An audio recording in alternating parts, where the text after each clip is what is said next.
Sebagai salah seorang praktisi hukum, terkadang saya ditanyakan persoalan tentang apakah kalau kita menemukan sebuah dugaan tindak pidana yang terjadi di lingkungan sekitar kita, katakanlah lingkungan keluarga atau lingkungan bertetangga atau bermasyarakat, kemudian kita melakukan penyekapan, katakanlah menahan orang tersebut agar tidak pulang kembali ke rumah atau ke tempatnya sebelum dia melakukan pengembalian atas uang atau barang yang diambilnya dapat dibenarkan oleh hukum.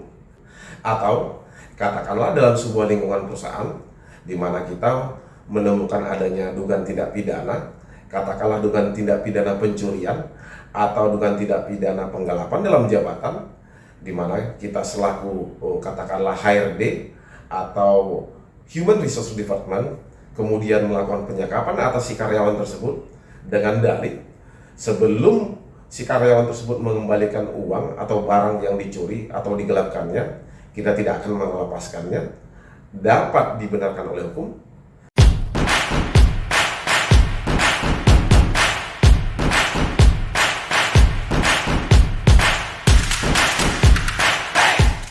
Sebelum saya menjawab pertanyaan ini, buat teman-teman yang belum mensubscribe channel saya, silakan di subscribe, lalu di like dan di share agar apa yang saya sampaikan dalam konten ini dapat berguna sehingga diharapkan dapat menambah kesadaran masyarakat kita menyangkut hukum dan ketentuan yang berlaku di Indonesia. Perlu saya sampaikan menyangkut adanya dugaan tindak pidana ini, kita perlu memperhatikan beberapa hal. Pertama, azas praduga tidak bersalah atau azas presumption of innocence. Artinya, sebelum ada putusan pengadilan yang berkekuatan hukum tetap, kita tidak boleh menuduh seseorang sebagai pelaku dugaan tindak pidana kecuali sudah ada putusan pengadilan atau putusan hakim yang berkekuatan hukum tetap.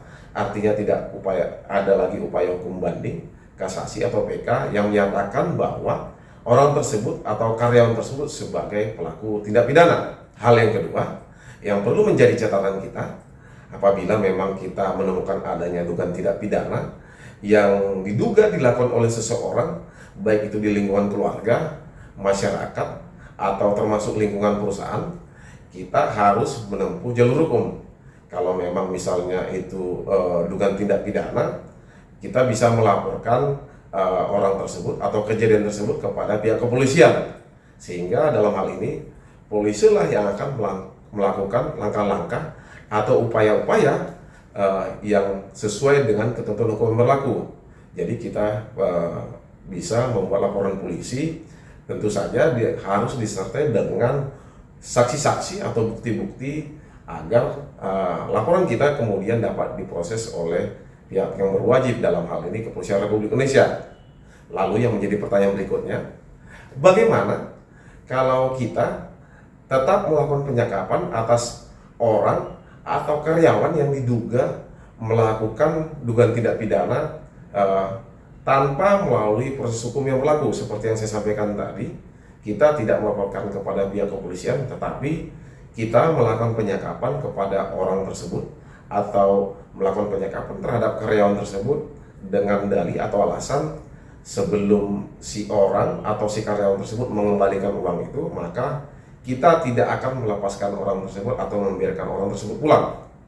Perlu saya sampaikan di sini, ada beberapa ketentuan hukum yang berlaku yang perlu menjadi catatan kita sehingga diharapkan dapat menjadi pertimbangan kita untuk melakukan langkah-langkah, katakanlah penyekapan terhadap orang atau karyawan yang diduga melakukan dugaan tindak pidana.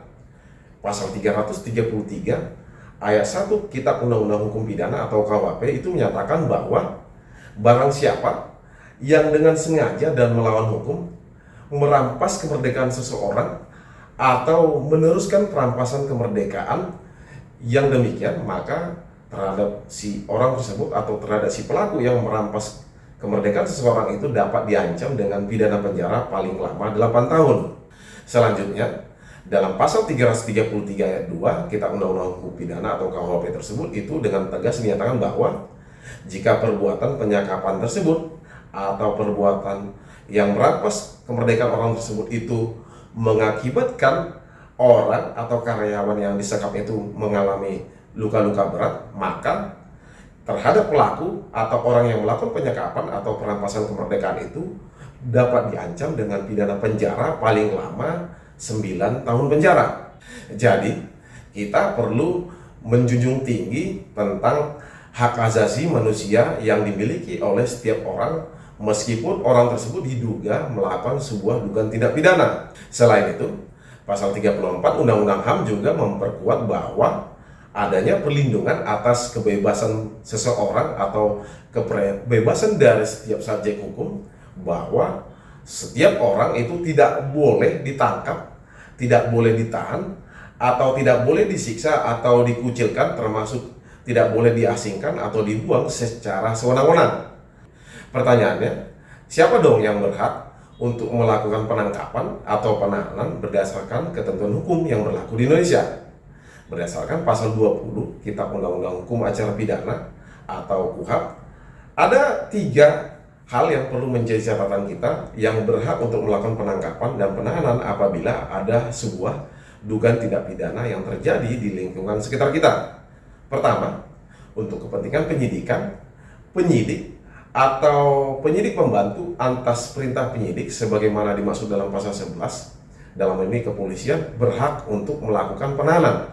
Lalu kedua, untuk kepentingan penuntutan, dalam hal ini kewenangan yang diberikan kepada jaksa penuntut umum, dalam hal ini penuntut umum berwenang untuk melakukan penahanan atau penahanan lanjutan.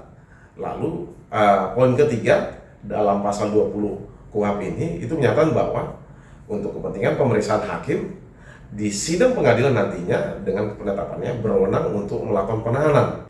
Berdasarkan hal-hal yang saya sampaikan tadi, apabila teman-teman menemukan adanya dugaan tindak pidana yang diduga dilakukan oleh seseorang dalam sebuah lingkungan keluarga atau masyarakat termasuk bertetangga atau dalam lingkungan sebuah perusahaan, maka sebaiknya teman-teman tidak melakukan upaya-upaya atau langkah-langkah tanpa kewenangan yang dimiliki. Jadi sebaiknya teman-teman membuat laporan polisi kepada pihak yang berwajib dengan disertai dengan saksi-saksi dan bukti-bukti untuk mendukung laporan teman-teman.